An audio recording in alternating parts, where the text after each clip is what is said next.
Thank you very much, Marina, for that introduction, and thank you very much to the organisers for inviting me to be here. It's very interesting for me to hear the discussion before the break. There were so many interesting ideas, so much energy, and so many initiatives for examining research. I'm sure that in England we can learn a lot from what you are doing here locally. There are so many issues that have been raised already, too many for us to discuss in a couple of hours. I'm going to talk a little bit about the types of evidence we need to be considering, and then how do we identify evidence that might be relevant from external research? How do we bring that evidence together? And then at the end talk a little bit about, particularly about using evidence at the local level and integrating research from different levels, national and local and regional. Before I start with my slides, I just wanted to say that a couple of things that really, of all the many things that particularly struck me about the discussion so far, the first was about this issue of the research question. What are we trying to ask? Why are we undertaking the research? What's the purpose of the research? For me, this is a central part of my life as a researcher. There is such a tendency to rush out and be active, and let's do the activity of doing the research. Let's collect data. And of course that is necessary, but we don't spend enough time thinking about what we're trying to achieve. And then from that, we can be a little bit more strategic about our energy, our investment in the research enterprise. Research isn't just one bit of one study. It's not even a couple of studies. It's about the whole breadth of the energy that we put into research. And the second thing that really stood out from me from this morning was about the different actors involved in the process, and those include people who know about a topic from an academic perspective, so academic expertise, people who know more broadly about how to undertake evaluations, and that may not be topic specific, or reviews, how you integrate information. There are, as we were discussing this morning, providers of services, also users of services and the public more generally, and then of course also the more overt political dimension of the political administrations at different levels of government. And from my view, all of these are very important actors. All of them need different types and levels of engagement, and all of them are bringing different types of expertise. And that expertise is sometimes particular skills, like in technical aspects of evaluation, but they're also bringing different perspectives. And those perspectives include ideological and theoretical assumptions, and therefore are inherently political. So although in doing research we're trying to do something which isn't the same as politics, it still has theories and ideologies driving the research question, and that drives the whole of research. And therefore research has a particular place, but is still, in my view, inherently political activity. So that was my pre-speech.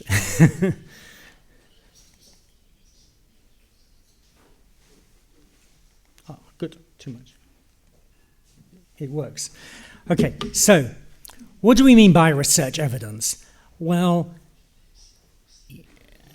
it could mean lots of different things, and people making decisions are using lots of different information. They may be using predetermined positions. So if a political party makes some statements about what they're going to do and they are then elected, then of course there is some requirement for those actions to occur.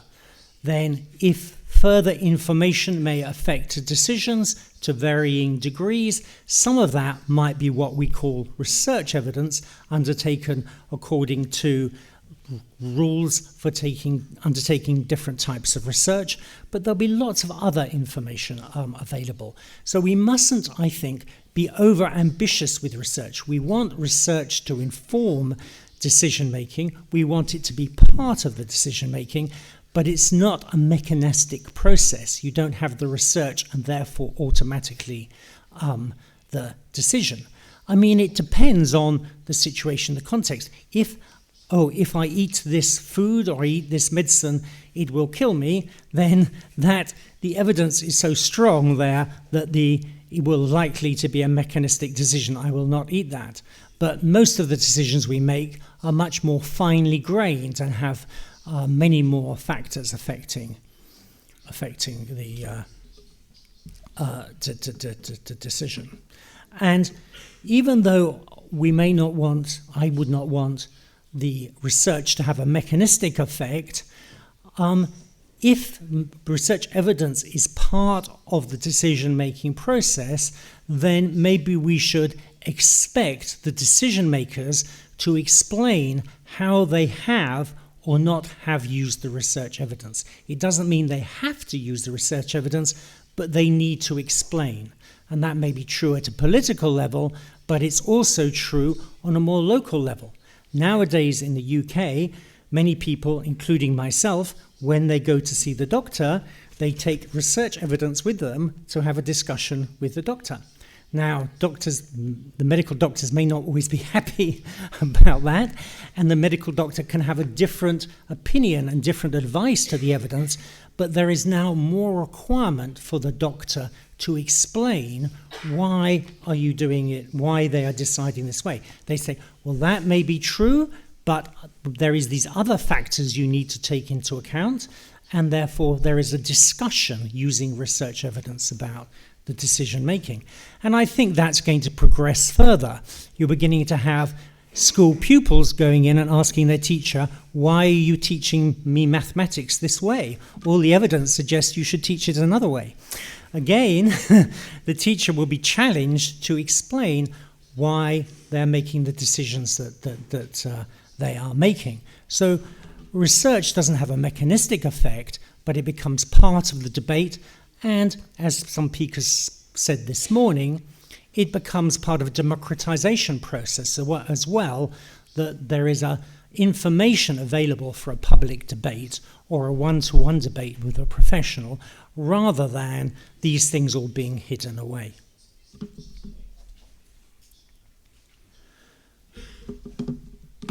So if we're talking about research evidence, as several people have said already this morning, we're not talking about one thing.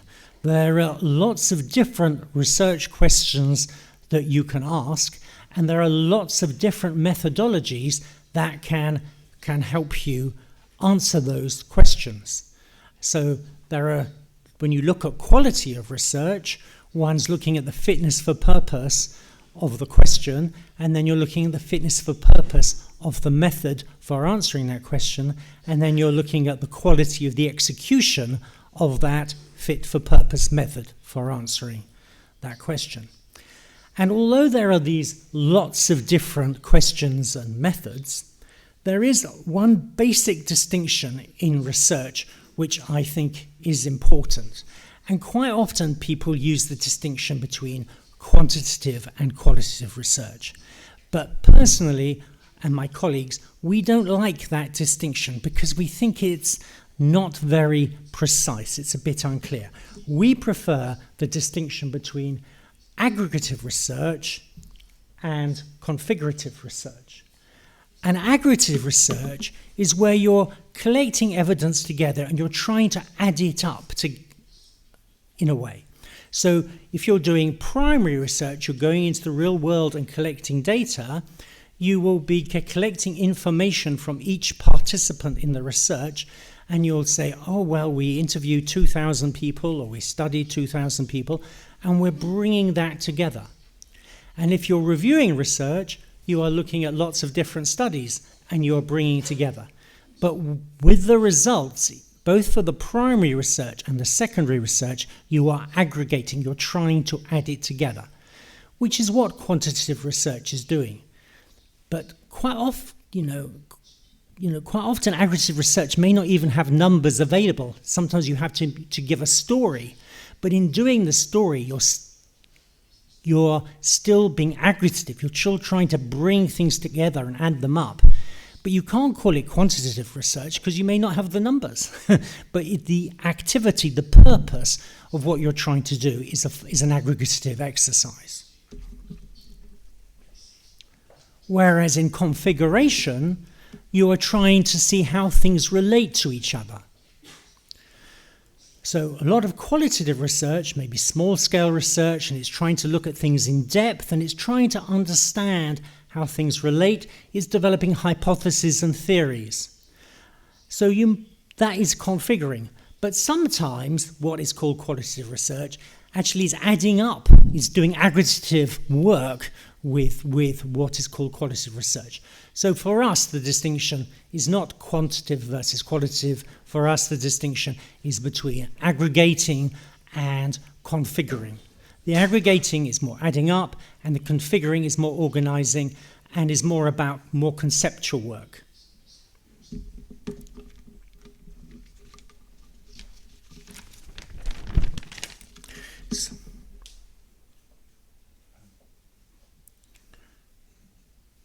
So when we're using research, we are undertaking research. We have first got the question. We've still first got an issue that we're trying to address.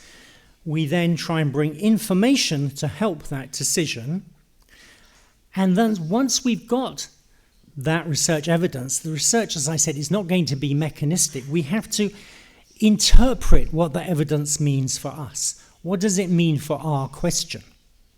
And then we have to think also, how are we going to implement it? Because you may find some research evidence, you may think, oh, this is really, really useful, in your own context, interpreting it for your context, but implementing it on the ground may have particular consequences which are very difficult to achieve.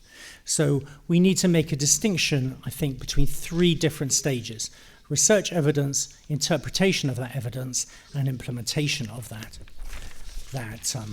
evidence. And this is quite similar to the slide that Geordie already gave us about testing and testing, refining, and retesting, is that in a practical situation in a local area, you will be monitoring evaluation about what is going on, and then you will be wanting to refine and retest. So if we agree then that this is a good idea, that research could be one part of the information available to help us make decision, so how do we find out about research that already exists? So one thing which happens a lot in England, I don't know if it happens here in Barcelona, but quite often decision makers in England are affected by one study that they happen to know. Maybe they know one particular academic, or they've heard about one particular approach and study. And of course, one particular study, it may be a very good study, but there are dangers in making decisions on the basis of one study. Is that study well executed? Is it relevant to your specific area? Was it undertaken in Philadelphia in the United States rather than in Barcelona? Is the focus? I missed out the middle one, which is with aggregative data.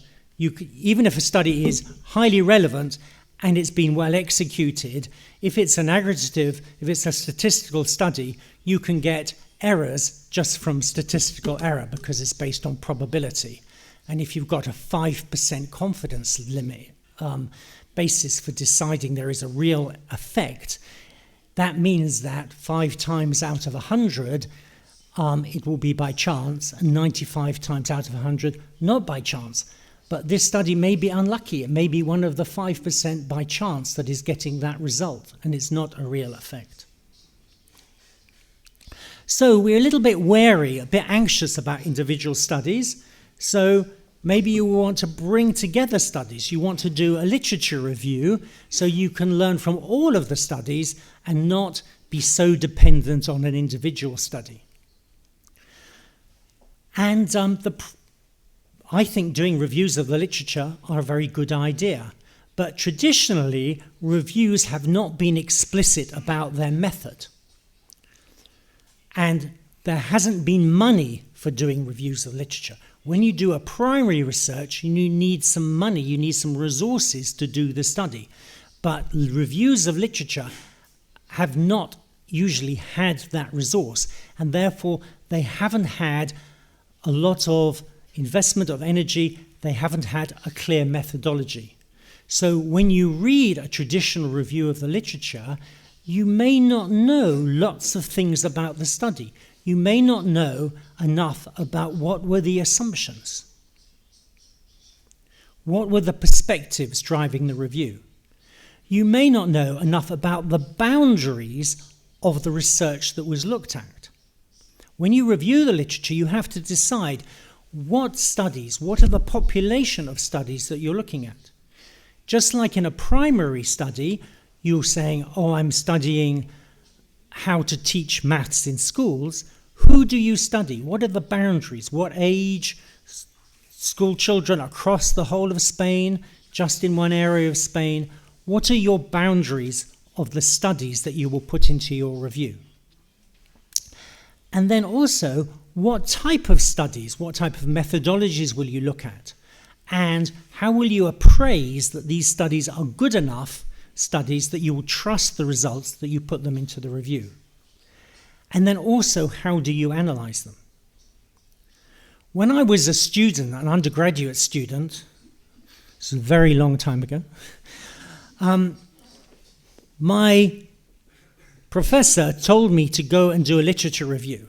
And I remember leaving his office and closing the door and thinking, how should I do this? I have no idea. So I just went to the library and I picked a few journals and books and wrote something up, and I handed in my review, and he was happy. He thought that was good enough. But nowadays, that is not good enough. We need to have a clear methodology for how we bring together reviews. We have a methodology for primary studies, which makes the study accountable. And we need a methodology for reviews, which makes the review accountable. It doesn't mean that there's just one review. There could be many reviews, but you need to tell the method. And again, we call those systematic reviews. And I'll talk about them in a minute. But first, I just want to say something about expert knowledge. Of course, experts have lots of skills, and valuable skills and important skills. But there are also dangers. If you have an expert telling you what is known about research, it can be a little bit like a traditional literature review. It may be very good. The expert may be giving you a good review, but you don't know the boundaries. You don't know what is informing their expert view. And even if their knowledge has these boundaries, maybe within that area, there's some things they know better than others. So maybe here in the middle, their knowledge is very deep. But at the edges, maybe their knowledge is very shallow. So when you're asking them their expert opinion, where is this information coming from? The deep knowledge or the shallow knowledge?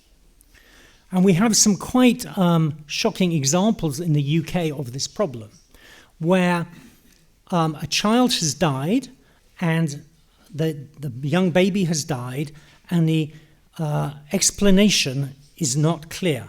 So there was a case where a second baby died in a family from unexplained circumstances the doctors didn't know. So the woman, the mother, was prosecuted for murdering the babies. And the expert, who was a very famous pediatrician, said in the court, this, from statistics, this could not have happened by chance. It must be due to something other than chance. So there was other data as well, but the decision of the court was guilty, go to prison. But this expert was a very famous, clever person, but he was clever as a clinician in the hospital. He did not know about the statistics, and the statistics were wrong. So when this was found out, the woman was released from prison. But it just shows you the issue, the problem of expertise. You're not clear what is the expertise. How do you evaluate expertise? So the value of a systematic review is that it makes the expertise, the knowledge, clear.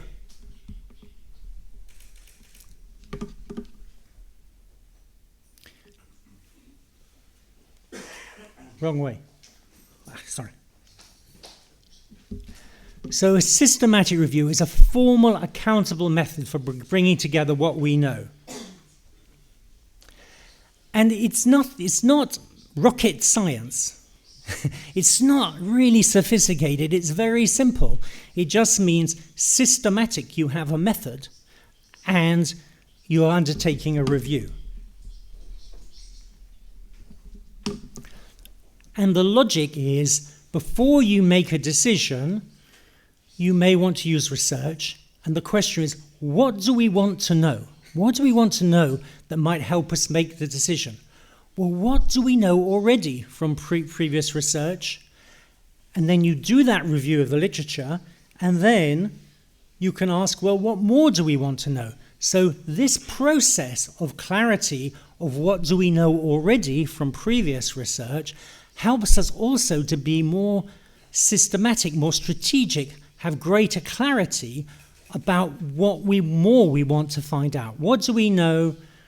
What don't we know? What do we know? How do we know it? What don't we know? And how could we know it? So this is the normal standard stages of doing a systematic review.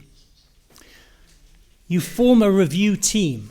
And the reason we emphasize team is that traditional literature reviews are quite often done by one person, but we don't think that you can do this work with one person. You need several people. It's a big exercise. Also, you want the review to be relevant. I've talked before about different expertise. You need expertise in doing the review methodology, but you also need expertise in terms of user perspective. Who is this review for? Who is going to make the decision?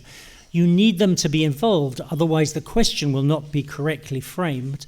If the question is not correctly framed, the answers to the question will not be useful. So the question of doing any bit of research, primary research or a systematic review, may just be a sentence, but within that sentence there is a lot of assumptions that you need to unpack, and we call that the conceptual framework. So question. That drives everything. And that will then help you define what are the boundaries, what are the inclusion criteria. It'll help you develop a strategy for finding relevant studies. It will help you think, well, what information do I need to code for the studies? And when you code studies, collect information from studies, there's 3 types of information really you want. One is you want to know just what the studies were like. And from that, you may then create a map. You may describe the studies relevant to this question. And what is in that map depends on what your interest is. Just like a geographical map, a map of Barcelona can be transport map, can be political map, it can be lots of different things depending on what you're interested in. So that's one reason you want data on each study, is so that you can map the research literature, and that's a useful product in its own right. And the second and third reason you want data from studies is about synthesis.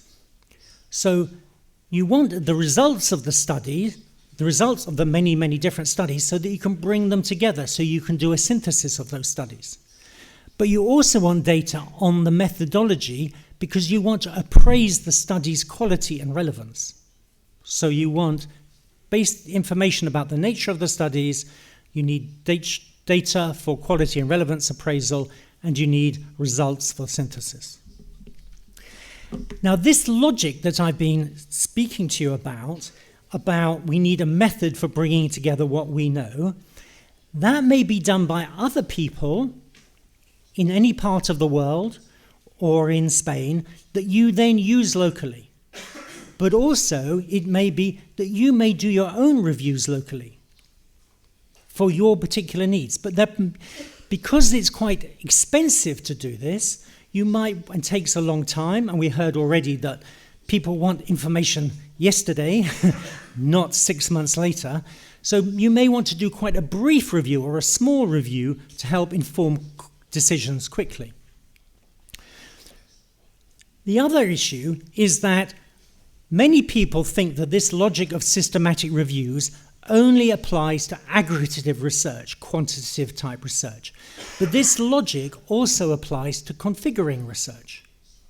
So where I work, we do reviews of statistics, of statistical studies, aggregative research, but we also do reviews of theories, configuring synthesis.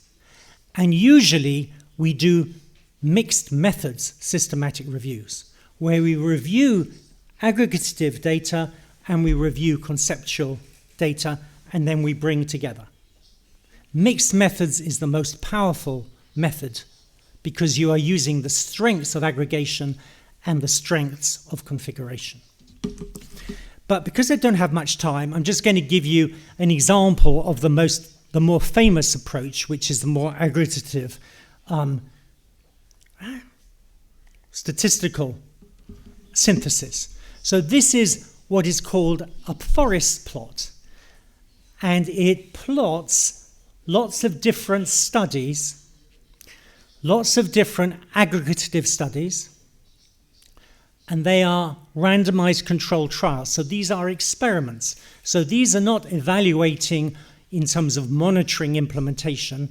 They're trying to evaluate in terms of measuring impact, comparing a control group with an intervention group, or comparing two intervention groups. So not using a natural experiment, the people who happen to have this service and the people who happen to have this other service. The trouble with those natural studies is that the differences between the two groups may be the different service, but it may be some other factor. It may be who happened to go to that service.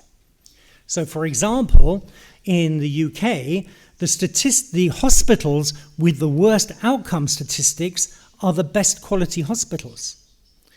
Because the worst cases, the people who are about to die, get sent to the most sophisticated hospitals, but a lot of the people still die. But they have the worst outcome data because they have the worst cases. So this is a randomized control. These are randomized control trials, which is doing studies where the researcher decides you get this intervention and you get this intervention. So it's a way to randomize out the effect of other intervening variables. And so these are the different studies, the different authors. And then this line is called the line of effect. And if the red dot is on the right-hand side, it means that the study showed a positive impact of the intervention.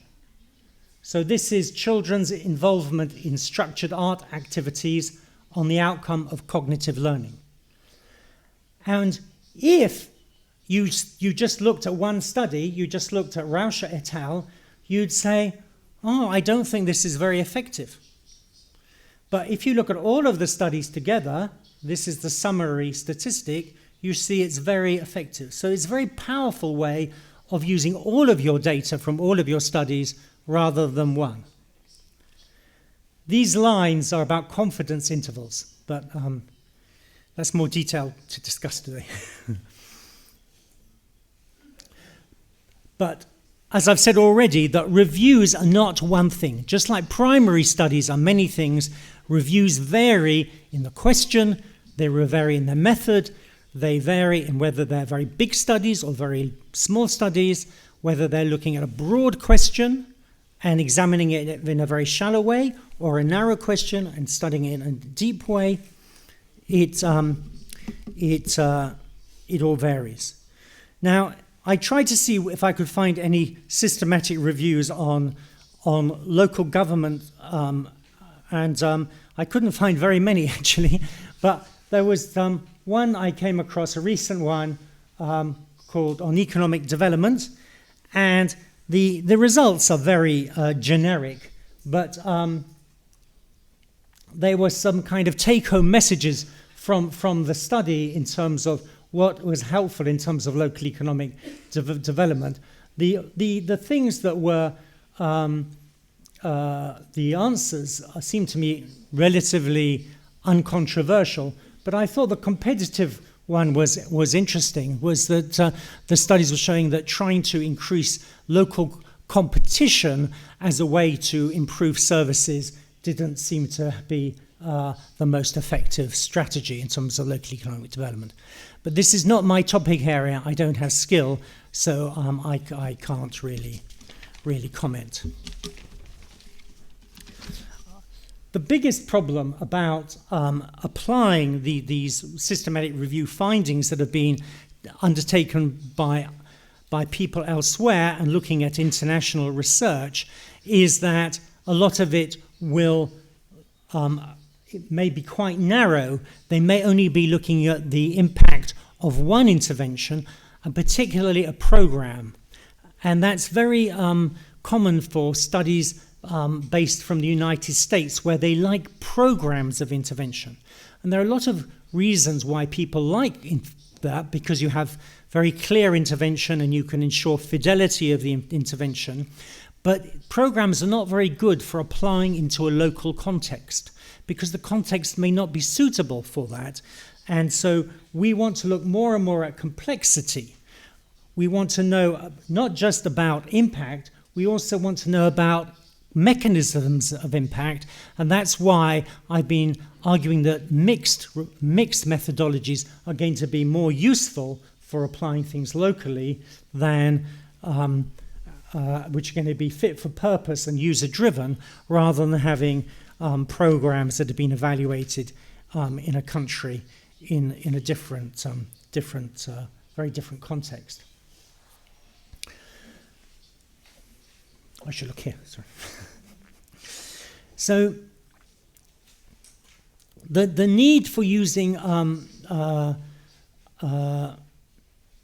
evidence at the local level has become particularly popular in the last couple of years in England, and there is this thing called Knowledge Navigator, a local government knowledge navigator, which is developing expertise skills in this area. And if you're interested, it'd be worth Googling their website to see about their approach.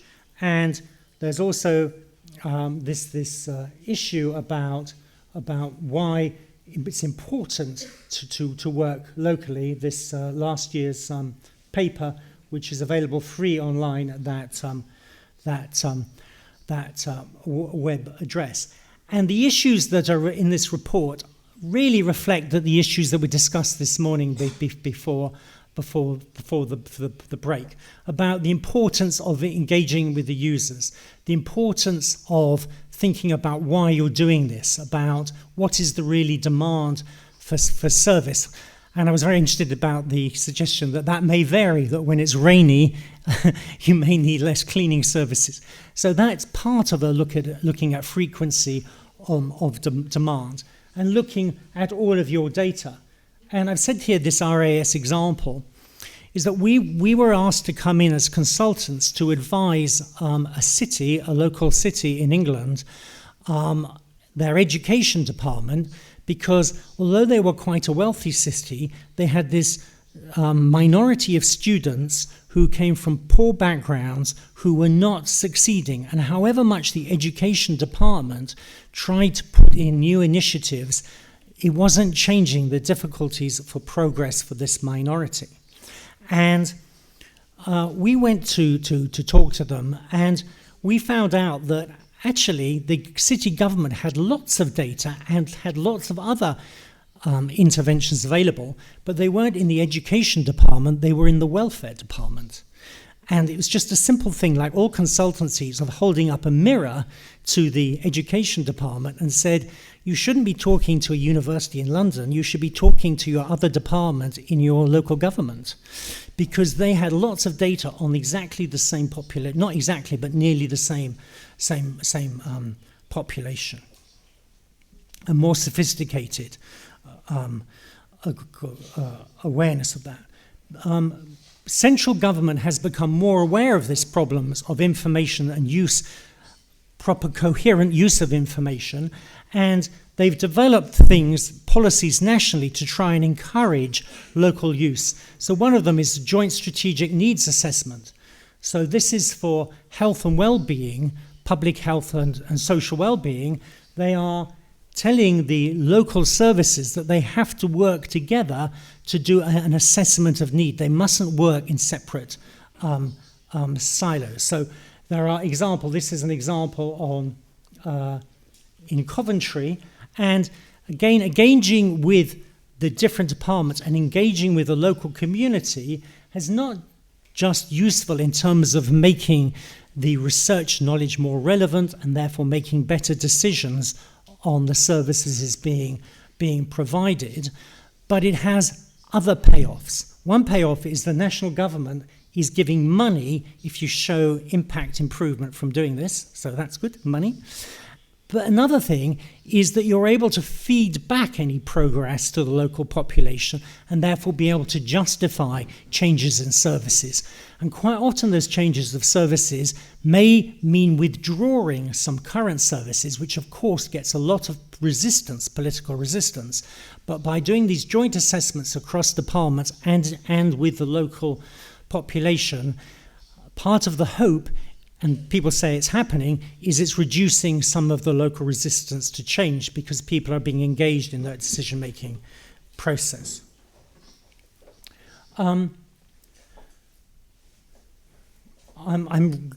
speaking too long, so I'm not going to talk to the detail of this slide because it's in a way repeating a lot of the other things that I've said.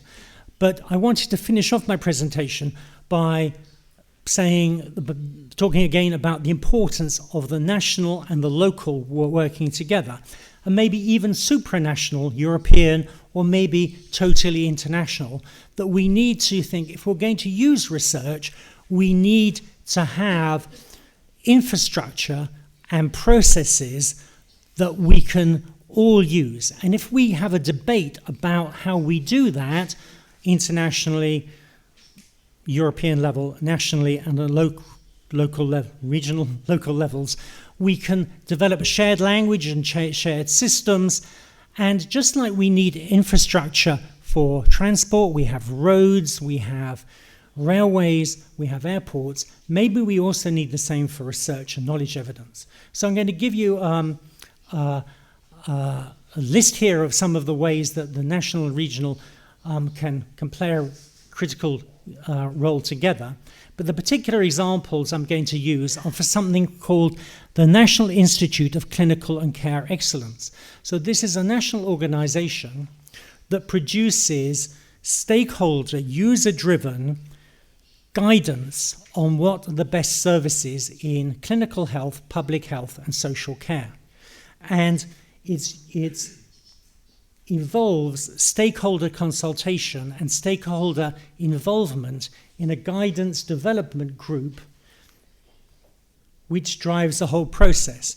It says, what are the questions? It commissions the reviews and looks then at the context in the country, and then comes out with guidance on cost effective.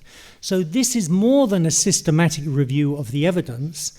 It is a user-driven synthesis of the evidence. It's a user-driven synthesis of cost effectiveness of interventions. And in addition to the evidence, it has interpretation and implementation guidance built into the system. So local areas can make use of that local information. And this is a particularly interesting example. They've created these online program where the local government can automatically, from census data, have local population information for your area. It's built into the system. So you type in where you are, which, can't see it on here, but it's here, Hackney. So this is Hackney, one part of London. And it's got a time horizon, which is rather long, 48 years. I think that's too long. But you can choose the time horizon. 4 years would be better. And you can look at different programs that you use currently for different areas of problems. For example, obesity and physical activity in the population, or tobacco use or something, public health. And you can then compare your current strategy and mix of programs with a possible change, a possible new balance of different programs, and this will automatically show you what the savings in costs would be in cost effectiveness terms of this different strategy.